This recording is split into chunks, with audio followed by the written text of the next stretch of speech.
Okay, what's up, team? Hey, I'm shooting you a video because I'm still coming back from San Diego, and so I'm on an airplane right now, but I still wanted to chat with you guys. And man, I'm really excited to see you guys coming up next week. And so I got a few things for you. One, get into the office tomorrow. The people that are plugging in are making more money, period. I don't know how else to say it to you guys. I like plug in wherever you are with things, plug in. And so I'll see you there in the office. The other thing is we got so much amazing content at this Fast Forward conference that I'm going to be delivering a bunch of that content. And so I want to get that information to you guys. I know it presents better in person. So get there. I actually have some activities that we're going to do. The other thing I wanted to talk to you guys about right now is the clients that you're working with. The clients that you're working with might be pushing you off a little bit still yet. And so we had talked about in the Thanksgiving, Christmas time, all that, they push you off like, oh, I want to wait till the spring. I want to wait till the spring. Well, it's like, boom, we're right in the middle of the spring market. I know that for a fact because I'm watching GroupMe blow up all weekend. I'm watching offer writing blow up all weekend. It's like, I'm watching pendings blow up. Like you guys are doing some really big things.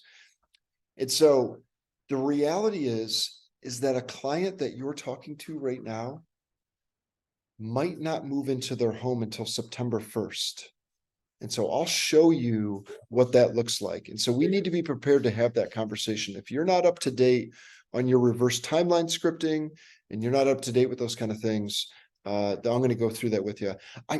When Mike Mayfield, by the way, Mike, you did an incredible job with the inspection negotiation stuff. But when he did that, on the Q&A, I forget who it was. I think Jeanette had asked questions around the reverse timeline. And so I'm actually going to show you on a calendar right now why the client that you're talking to might not be moving into their home until September 1st.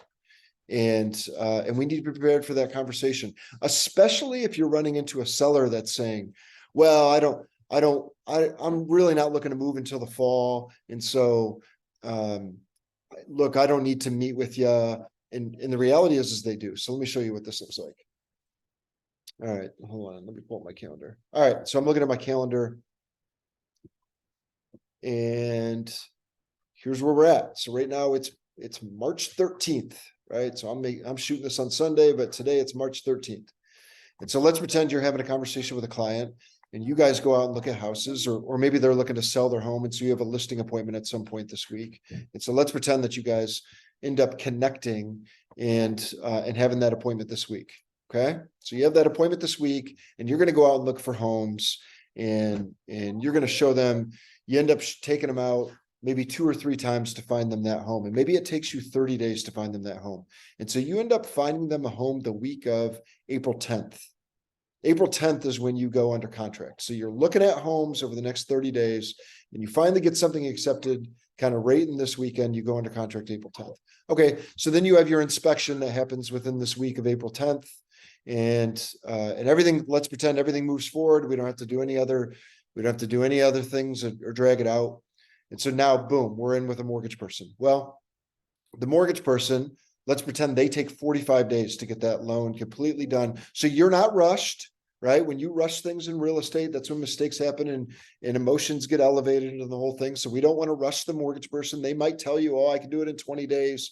It's like, why wouldn't we give them 45? Okay, so 45 days from the week of April 10th means that your client is closing at the end of May. Okay, so we're already in May. It's like we're May 31st, June 1st, right in there. Okay. By the way, the weekend prior is Memorial Day weekend. And so these dates at the beginning of May are going to be crazy. Like you're basically not going to be eligible to have closings on May 29th. You're going to be able to have them on May 30th and 31st. Guess what the busiest month in real estate in Michigan is, guys? May. So like you don't want to overrush yourself and have to close something on May 30th or 31st. Like really, if you can, you want to be able to push into June 2nd. That's the reality. Okay. Okay. So you let's pretend then you close on June 2nd, that Friday, right? Or maybe May 26th. Well, look, there's no inventory. As a matter of fact, we were just at the Fast Forward movement and they had talked about, we have less inventory on the market right now than what we did nationwide, than what we did coming out of the pandemic. Recently, last we checked, there was 980,000 homes nationwide for sale. Okay, that's what the data showed, right? And so that means that in order to win some offers, you might have to do some occupancy and you might have to negotiate some other things. Well, let's pretend that your client, in order to win this property, needs to give up 60 days of occupancy. Okay, so we close on June 2nd. The seller now has the money in their hand, or you're representing a seller and now they've sold their home and they have the money in their hand. And so June 2nd, they get the money in their hand, the seller, and then your client has to give them another 60 days to move out to find their home. Okay, so that's all of July and that's all of August.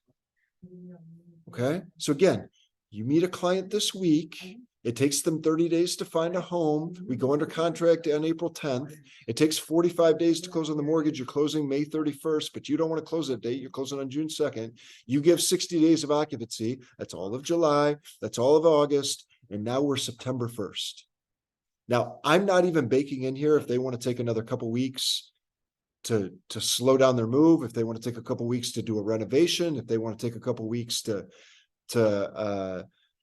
paint, that kind of stuff. And so the reality is that your client might get the keys on September 1st, but they might not actually end up moving in until October 31st. That's a very real possibility right now. Okay. Now, if you've got clients with families, why does that matter? Well, we live in Michigan. And so what day does school start? School starts the Tuesday after Memorial Day. And actually some school districts close before. And so people want to be into their new homes before school starts. And so they might only want to negotiate 30 days of occupancy so they can actually get the keys on August 1st. And so if you've got clients that are having conversations with you right now where they're saying things like, well, I don't need to move for the fall, there's not a lot of urgency. Bullshit. There's urgency right now. Okay. And so the other conversation that you need to be able to be prepared to have with a client is, look, I can always slow it. I can always speed a timeline up. It's way easier for me to slow something down than what it is for me to speed it up. Sorry, I said that backwards. It's way easier to slow a timeline down than what it is to speed it up. If you get under contract to somebody on April 10th and they need to close on April 28th or May 15th or May whatever, 16th, like you're going to create stress in your life. Okay. It's hard to speed a transaction up. It's very easy through things like occupancy and things like dragging out the mortgage closing date and rate locks and all those things. It's much easier to slow a process down. In my experience in real estate transactions are an emotional time for both buyers and sellers. And if you have to speed people up and accelerate emotions, you're going to create a bad experience for everybody and you're going to create stress in your life. Okay. So that's the conversation that I'd be having right now. Okay. I'll leave you with one other thing from a mindset standpoint.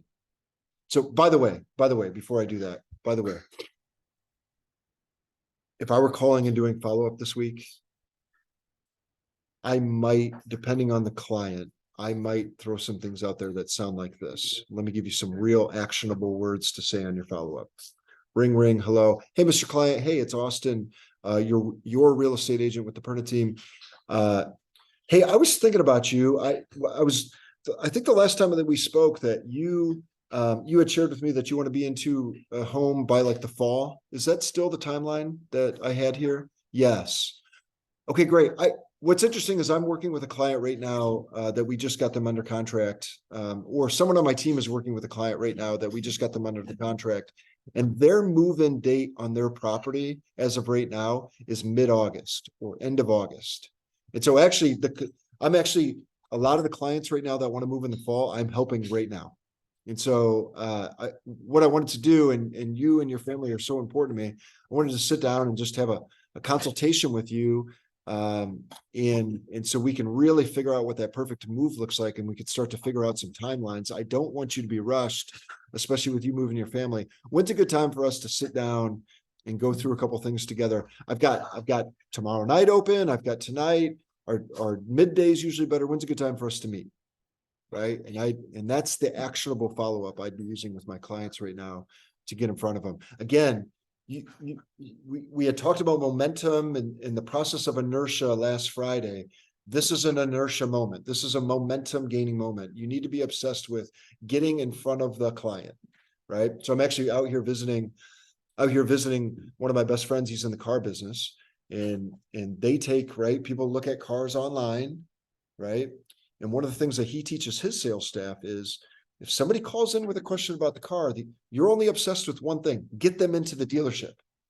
Get them into the dealership. They're obsessed with meeting people, and so should you. So if someone calls in and says, hey, I got a question about the Kia, like what's the leg room on this Kia, right? Hey, I could answer for you, but why don't you just come down and take a seat on it and figure out if it feels right for you and your family. I could give you the exact step. When's a good time for you to come by, and I'll just take you for a test drive, no pressure, right? It's the same concept in our business. Be obsessed with meeting the client. A client that you meet with is a client that you can listen to, you can consult with. A client that you can listen to and consult with is a client that you can get into homes. A client that you can get into homes is a client that gets excited about homes, has an emotional attachment to a home, starts writing offers on homes, gets homes accepted, and that's how you get paid in our business. Same kind of thing with your seller clients. A client that you can get in front of because they want to sell and buy. Like, again, and I know I've been pounding this into the listing agents' heads, but like you guys, when I'm doing my follow-up with my listings, it's, hey, when can I just stop by? I'm in the neighborhood anyway. I can give you an idea. My listing specialist is amazing. They can give you an idea of what your home would be worth. They can give you an idea of what maybe some of the things that you could do to make sure that you maximize the value. My guess is you want to maximize the value and make this move as easy as possible. Correct? Right? And so be obsessed with meeting the client. Anyway, get your butt into the office tomorrow. We're gonna bring all kinds of fire. It'll be fun. And those of you that plug in and get in there, you make more money, period. So anyway, I hope everyone's well. I'm excited to see you guys. I'm excited to start bringing you some of the knowledge that we brought. We had a bajillion great ideas that came flowing through. And so I can't wait to get that content to you guys.